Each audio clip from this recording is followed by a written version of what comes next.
महाशिवरात्रि लोग कहते हैं ये शिव जी की शादी की सालगिरह है, लेकिन सच कहूं ये आधी अधूरी बात है। ये रात सिर्फ जश्न की नहीं बल्कि उस खौफनाक अंधेरे की गवाह है जब पूरी दुनिया खत्म होने की कगार पर थी। एक ही रात में 3 ऐसी घटनाएं घटी जिन्होंने ब्रह्मांड का नक्शा बदल दिया। जरा सोचिए, एक तरफ शादी की शहनाइयां थी तो दूसरी तरफ मौत का जहर, और तीसरी तरफ एक ऐसी आग थी जो ब्रह्मा और विष्णु का घमंड चकनाचूर कर रही थी।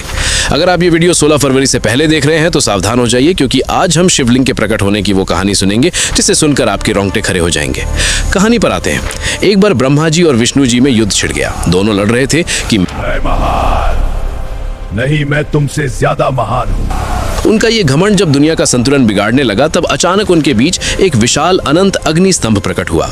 वो आग का एक ऐसा खंभा था जिसका ना कोई शुरुआत था ना अंत। उस स्तंभ से एक भारी आवाज आई, जो मेरे आखिरी सिरे को खोज लेगा वही महान होगा। ब्रह्मा जी हंस बनकर ऊपर उड़े और विष्णु जी वराह बनकर नीचे गए।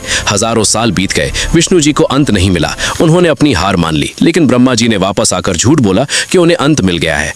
उसी पल उस आग से काल भैरव प्रकट हुए और सजा के तौर पर उन्होंने ब्रह्मा जी का वो सिर काट दिया जिससे उन्होंने झूठ बोला था। उनका अहंकार टूट गया, क्योंकि शिव जी आग के रूप में आए थे। वो बहुत गर्म थे। तब देवताओं ने उन्हें शांत करने के लिए उन पर जल और दूध चढ़ाया। यही वो पहला दिन था जब शिवलिंग पर रुद्राभिषेक की शुरुआत हुई। लेकिन कहानी यहीं खत्म नहीं होती।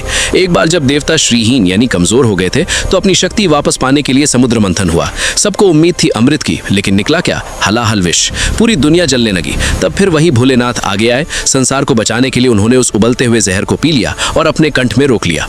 जहर की गर्मी से शिवजी का शरीर तपने लगा। उस जलन को शांत करने के लिए सभी देवताओं ने उन पर पूरी रात गंगा जल, दूध और बेलपत्र चढ़ाया। उन्हें नींद न आ जाए, इसलिए पूरी रात देवताओं ने गीत गाए और जागरण किया। यही वजह है कि महाशिवरात्रि पर हम पूरी रात जागते हैं। लेकिन रुको, ये रात इतनी डरावनी भी नहीं है। इसी रात प्रेम की जीत भी हुई थी। जब माता सती ने अपने प्राण त्यागे थे तो शिवजी पूरी तरह टूट गए थे। वो वैरागी बन गए, दुनिया छोड़कर समाधि में चले गए। तब माता सती ने पार्वती के रूप में जन्म लिया। उन्होंने हजारों साल तक कठोर तपस्या की, सिर्फ अपने शिव को वापस पाने के लिए। आखिरकार भोलेनाथ पिघले। इसी महाशिवरात्रि की रात वो बैरागी फिर से दुल्हा बना और शिव शक्ति का मिलन हुआ। तो इस 16 फरवरी जब आप शिवलिंग पर लोटा भर जल चढ़ाएं, तो याद रखिएगा आप उस आग को शांत कर रहे हैं और उस जहर के दर्द को कम कर रहे हैं। अगर भोलेनाथ को मानते हो तो सब्सक्राइब करो और कमेंट में हर हर महादेव लिखो।